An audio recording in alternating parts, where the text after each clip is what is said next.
सर्वप्रथम छत्रपती शिवाजी महाराज यांच्या 395व्या जयंतीनिमित्त आपण सर्व उपस्थित आहात.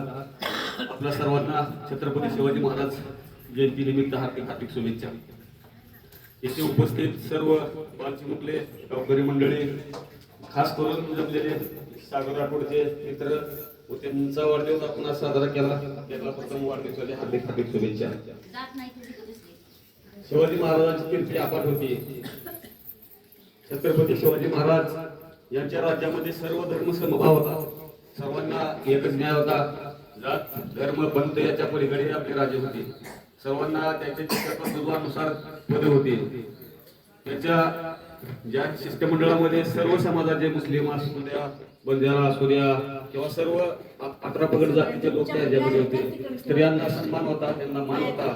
शेतकऱ्यांना सुद्धा मान होता. त्यांची दूरदृष्टी इतकी अफाट होती की त्यांनी सगळे पुल्ले सुद्धा नियोजन केलेले होते.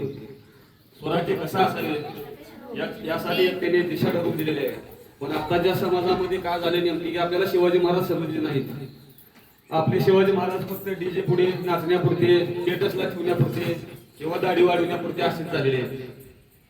त्यामुळे मला सांग वाटते की नेमकं शिवाजी महाराज जयंती कशी साजरी करावी. सागर राठोड असतील, आपल्या बंजारा समाजाचं नेतृत्व म्हणता येईल किंवा सामाजिक कार्यकर्ता म्हणता येईल.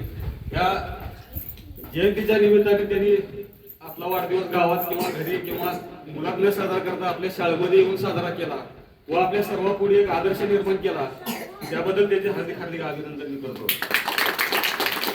असेच त्याच्याकडून समाज उपयोगी कार्य घडत राहावे व या लहान मुलांपुढे एक आदर्श निर्माण झाला आहे. आपल्या गावाच्या समोर एक आदर्श निर्माण झालेला आहे. सर्वांनी असाच आपला वाढदिवस साजरा करावा व शिवाजी महाराज फक्त डीजे पुढे किंवा स्टेटस पुढे मेमरी आता आपल्या प्रत्येकाच्या जीवनात आचरण करावं असं शिवाजी महाराजांचं व्यक्तिमत्व होतं. हे स्वराज्य घडवलं त्यांची काहीतरी कल्पना असेल किंवा काहीतरी त्यांची इच्छा असेल. कोणी उगाच मारायला तयार होत नाही. तलवारीच्या पाठीवर कोणी लढत नाही. आपल्याला थोडाफार कोणी वेळ मागितला तर आपण कोणाला वेळ देत नाही. अख्खं आयुष्य तलवारीच्या पाठीवर त्यांनी घातलं. एवढं संघर्ष त्यांनी एवढा काळ कटला फक्त त्यांच्या स्वराज्यासाठी व आपल्या सर्वांना मोकळा श्वास मिळावा. मुघलशाही असेल, आदिलशाही असेल यांच्या विरोधात ते लढले. तसेच छत्रपती संभाजी महाराज सुद्धा त्यांचे सुद्धा कर्तव्य त्यांच्या पुढे आहे. वाघाचा बछडा वाघाचा असतो त्यांनी ते सिद्ध करून दाखवले आहे. आता छावा फिल्म आलेला आहे त्याच्यामध्ये पूर्ण त्यांची हिस्ट्री दाखवलेली आहे. ते छावा फिल्म सुद्धा सर्वांनी आवर्जून बघावा ही मी विनंती करतो. सर्वांना या शिवजयंतीच्या पुन्हा शुभेच्छा देतो. शाळेच्या वतीने साजरा करूया पूर्ण आभार मानतो. धन्यवाद.